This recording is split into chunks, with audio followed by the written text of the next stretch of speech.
Hello and welcome to this video about removal. It varies greatly in terms of how people consume nasal products. Certain products dissolve in acetone while others require sanding.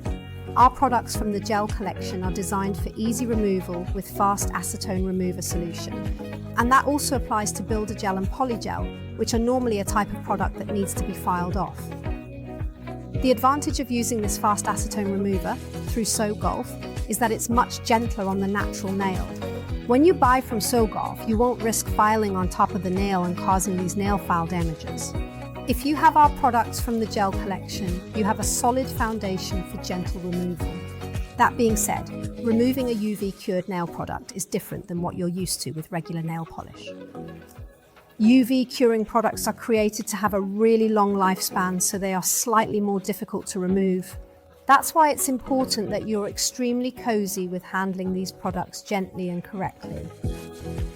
The most important thing about removing it is that you protect your own natural nail from unnecessary rough handling.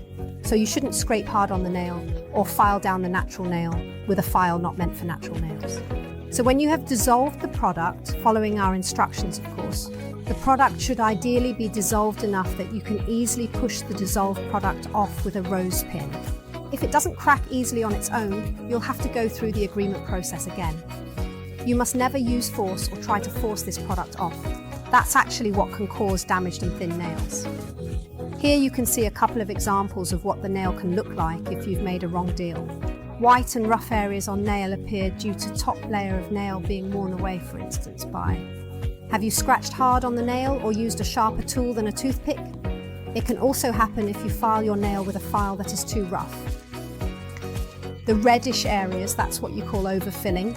It happens when, for example, the natural nail has been filed so much that the nail has become very, very thin.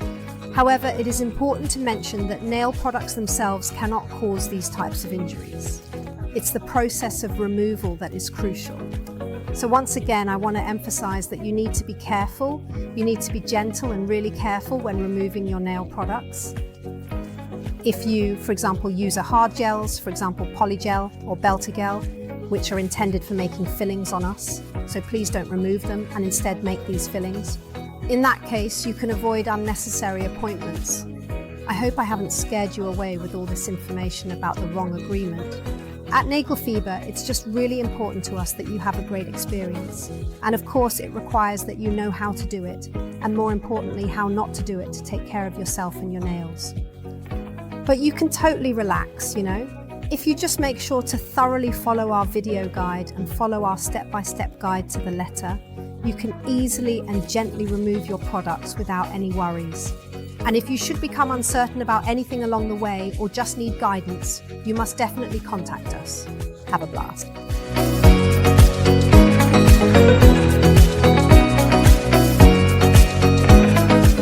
The first thing we need to do when removing either Builder Gel or Polygel is to file off the top coat, gel polish color, and 80–90% of the gel product. The reason we do it is because the tone cannot get through the entire product, but is intended to penetrate the final part of the product, thereby sparing the natural nail from any kind of filing or damage that may occur during the process. However, to assist the acetone in penetrating this gel product, we simply need to file off approximately 80–90% initially. You have the option to utilize either our 100–180 manual file.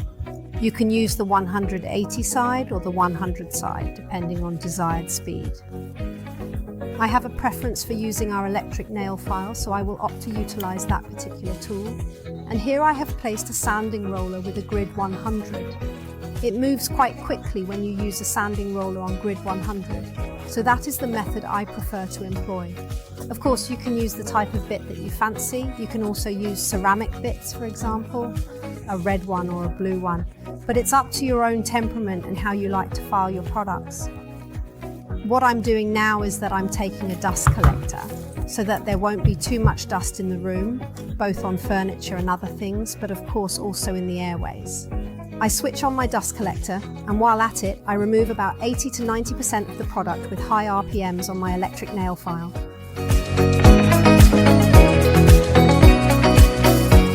A Along the way, when you're working on your product, it's important to constantly keep track of how far you've gotten.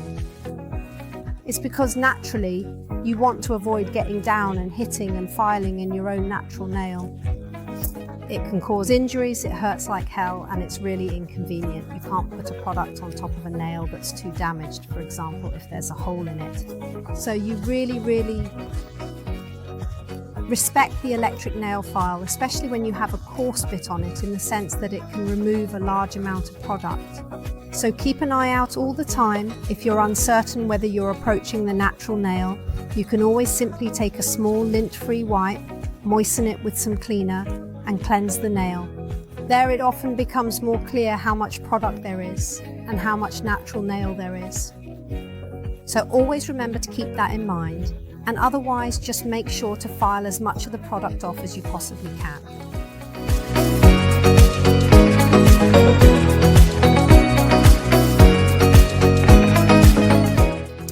I have now removed 80 to 90% of my product and can move on to the sew-golf process.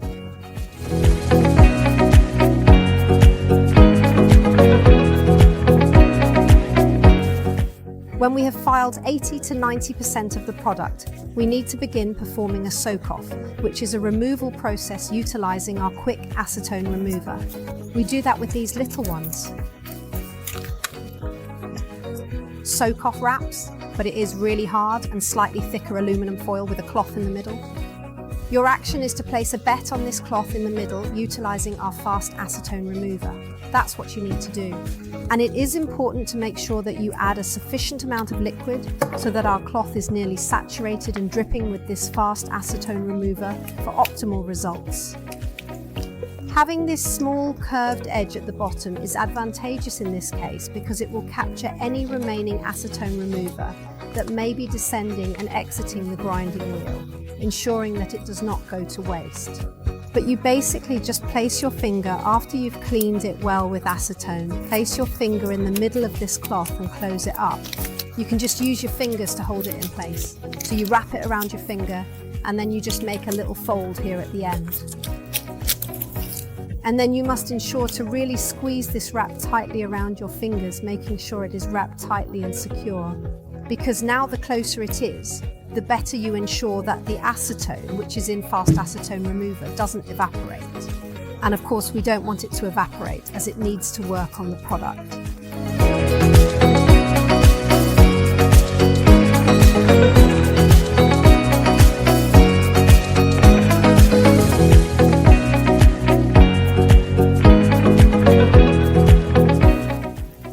I've now applied soak-off wraps to all 5 fingers and it needs to rest for 10 minutes.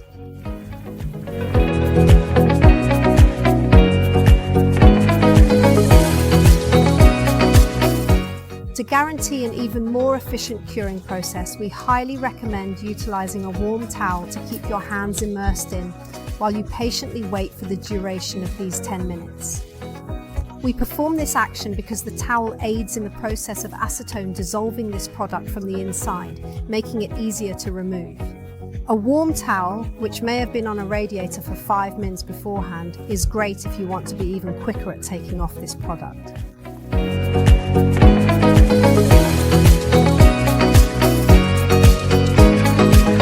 After the passage of these 10 minutes while using the towel with Sogo wraps, we proceed to remove our towel, and now we are required to take off each of these Sogo wraps individually, one by one. It is absolutely crucial to only take one Sogo wrap at a time, because if you take all 5 at once, the last one will inevitably harden before you have the opportunity to consume it completely. When I remove these, you'll be able to see that the product underneath has dissolved. Starting from this point, you have the capability to effortlessly scrape off the remaining product by applying a gentle touch and removing it with ease, and it will essentially fly off. It is crucially important not to scrape too forcefully or be rough in any manner or way with your natural nails during this process of removal. Ideally, it should effortlessly slide off entirely by itself. However, if there's something stubborn, you can visibly notice it right here on my thumbs. This is not a situation that simply occurs spontaneously. There's a reason behind it, indicating that it doesn't just happen on its own. instead of being violent and sharp or tearing into this piece. So I'll just take my grid 220, 240 file, either with the 220 side or 240, depending on what you personally think is best. Just take it easy. If you still do not think it is completely smooth after filing it a bit on top, you can always just put your sugar wrap back on and let it sit for a while, maybe while you move on to the next fingers. If you are uncertain about the smoothness, you can repeat the process until you are satisfied with the result. Take your time and be patient with each step.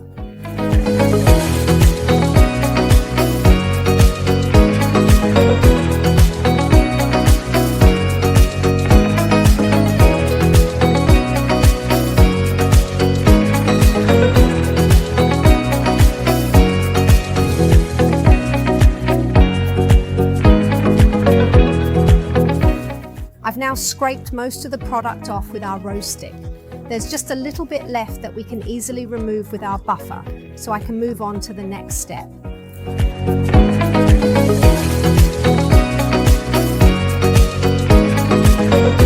The last little bits of product can be gently removed with either a 100-180 buffer or a 220-240 grit file.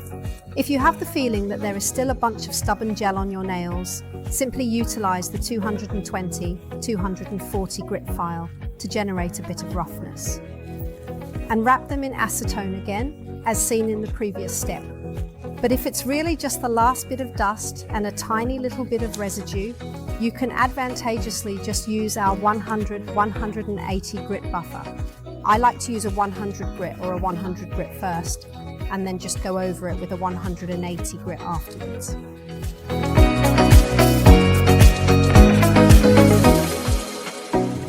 I've now removed the last traces and can move on to the nail oil.